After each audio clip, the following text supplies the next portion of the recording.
ପ୍ରିୟର ଭାଇ ଓ ଭଉଣୀମାନେ, ଆପଣ ଜାଣନ୍ତି କି ଯୀଶୁ ସେହି ବ୍ୟକ୍ତିର ପାଦ ଧୋଇଥିଲେ ଯିଏ ତାଙ୍କୁ ମୃତ୍ୟୁ ମୁଖକୁ ଠେଲି ଦେବାକୁ ଯାଉଥିଲା। କାହିଁକି ସେ ଏମିତି କଲେ? କ'ଣ ଥିଲା ସେଇ ଗାମୁଛା ଓ ପାଣି ପଛର ଗଭୀର ରହସ୍ୟ? ଆସନ୍ତୁ ଆଜି ଯୋହନ 13 ଅଧ୍ୟାୟର ସେଇ ବିଷୟକୁ ବୁଝିବା। ଯୋହନ 13 ଅଧ୍ୟାୟର 1 ପଦରେ ଲେଖା ଅଛି, ନିସ୍ତାର ହେବା ପୂର୍ବରୁ ଯୀଶୁ ଏହି ଜଗତରୁ ପିତାଙ୍କ ନିକଟକୁ ଆପଣାର ପ୍ରୟାଣ କରିବାର ସମୟ ଉପସ୍ଥିତ ଜାଣି ଜଗତରେ ଥିବା ନିଜର ଯେଉଁ ଲୋକମାନଙ୍କୁ ସେ ପ୍ରେମ କରି ଆସୁଥିଲେ ସେମାନଙ୍କ ପ୍ରତି ଚୂଡ଼ାନ୍ତ ପ୍ରେମ ପ୍ରକାଶ କଲେ। ନିସ୍ତାର ପର୍ବର ଅର୍ଥ ଏହା ମୁକ୍ତିର ପ୍ରତୀକ। ପୁରାତନ ନିୟମରେ ମେଷଶାବକର ରକ୍ତ ଦ୍ୱାରା ଇସ୍ରାଏଲୀୟମାନେ ମୃତ୍ୟୁର ରକ୍ଷା ପାଇଥିଲେ। ଏଠାରେ ଯୀଶୁ ନିଜେ ସେହି ଈଶ୍ୱରଙ୍କ ମେଷଶାବକ ଭାବରେ ବଳି ହେବାକୁ ଯାଉଛନ୍ତି। ବାଇବେଲରେ ଯୀଶୁ ଅନେକ ସମୟରେ କହିଥିଲେ, ମୋର ସମୟ ଆସିନାହିଁ, କିନ୍ତୁ ଏଠାରେ ସେ ଜାଣିଲେ ଯେ ସମୟ ଆସିଯାଇଛି। ଏହି ସମୟ ହେଉଛି କ୍ରୁଶବିଦ୍ଧ ହେବା, ମୃତ୍ୟୁ ଏବଂ ମହିମାନ୍ୱିତ ହେବାର ମୁହୂର୍ତ୍ତ। ଚୂଡ଼ାନ୍ତ ପ୍ରେମ ଯାହା ଲେଖା ଅଛି, ଏହାର ଅର୍ଥ ଶେଷ ପର୍ଯ୍ୟନ୍ତ ପ୍ରଭୁ ପ୍ରେମ କଲେ। ଯୀଶୁଙ୍କ ସହିତ ଯାହା ଘଟିଲା ତାହା କୌଣସି ଦୁର୍ଘଟଣା ନଥିଲା। ସେ ଜାଣିଥିଲେ କ'ଣ ହେବାକୁ ଯାଉଛି। ସେ ପରିସ୍ଥିତିର ଶିକାର ନଥିଲେ, ବରଂ ସେ ପରିସ୍ଥିତିର ନିୟନ୍ତ୍ରକ ଥିଲେ। ଯେତେବେଳେ ଜଣେ ମଣିଷ ଜାଣେ ଯେ ସେ ମରିବାକୁ ଯାଉଛି, ସେ ନିଜ ବିଷୟରେ ଚିନ୍ତା କରେ।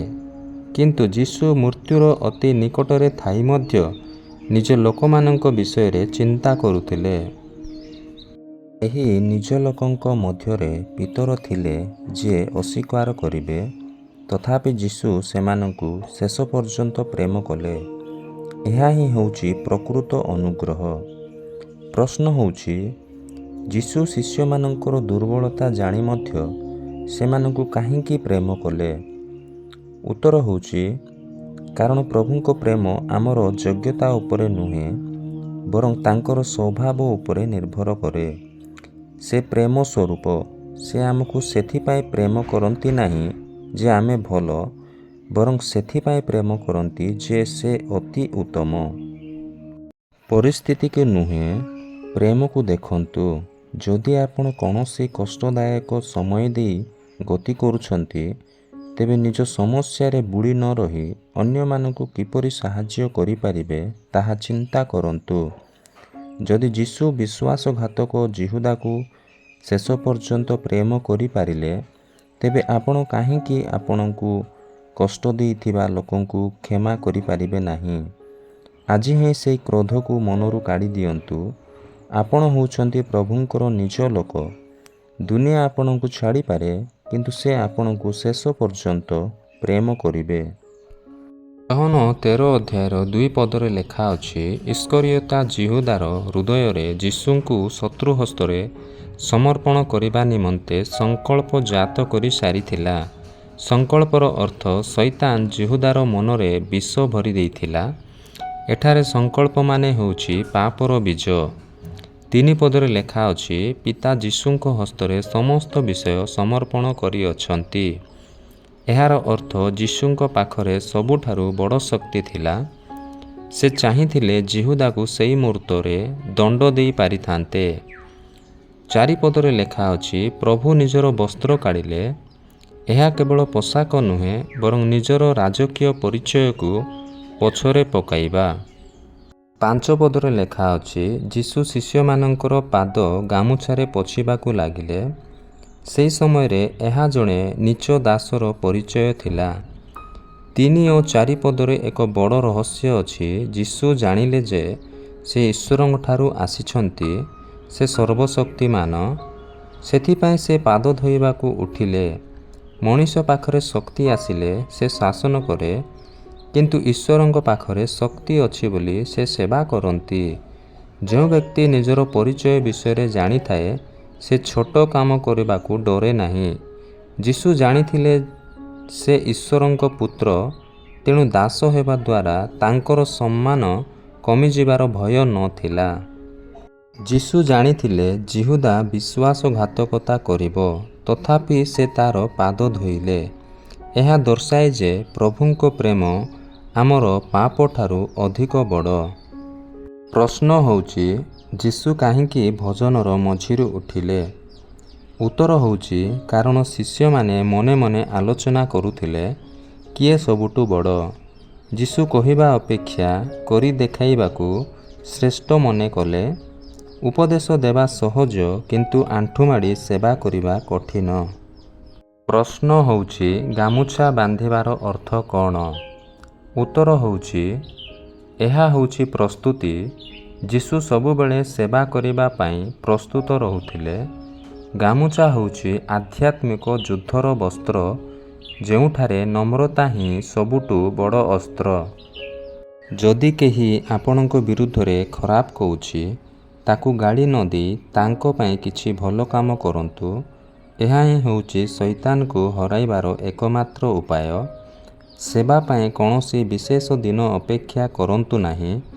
ପ୍ରତିଦିନ କାହାର ନା କାହାର ମଇଳା ଧୋଇବାକୁ ବା କାହାର ଦୁଃଖ ଦୂର କରିବାକୁ ପ୍ରସ୍ତୁତ ରୁହନ୍ତୁ। ଯଦି ଆପଣ କାହାର ପାଦ ଧୋଇବା ପାଇଁ ନଇଁ ପାରୁଛନ୍ତି, ତେବେ ମନେ ରଖନ୍ତୁ, ସ୍ୱର୍ଗରେ ଆପଣଙ୍କ ଉଚ୍ଚତା ସବୁଠାରୁ ଅଧିକ।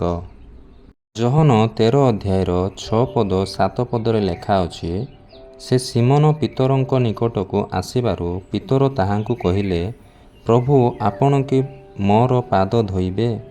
ଯୀଶୁ ଉତ୍ତର ଦେଇ କହିଲେ, ମୁଁ ଯାହା କରୁଅଛି ତାହା ତୁମ୍ଭେ ଏବେ ବୁଝୁନାହଁ, ପରେ ବୁଝିବ।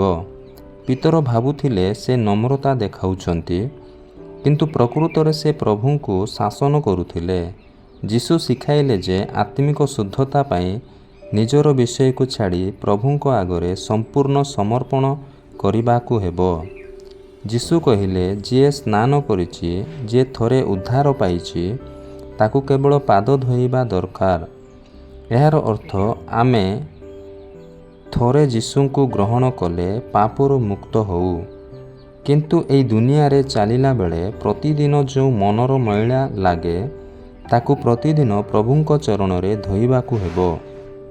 ଯୋହନ 13 ଅଧ୍ୟାୟର 13-14 ପଦରେ ଲେଖା ଅଛି, ଯୀଶୁ କହିଲେ, ମୁଁ ଯଦି ପ୍ରଭୁ ଓ ଗୁରୁ ହୋଇ ତୁମ୍ଭମାନଙ୍କ ପାଦ ଧୋଇଲି, ସ୍ୱର୍ଗର ଯୋଜନା ଅଲଗା। ଏଠାରେ ଉପରକୁ ଉଠିବା ପାଇଁ ହେଲେ ପ୍ରଥମେ ତଳକୁ ନଇବାକୁ ପଡ଼େ।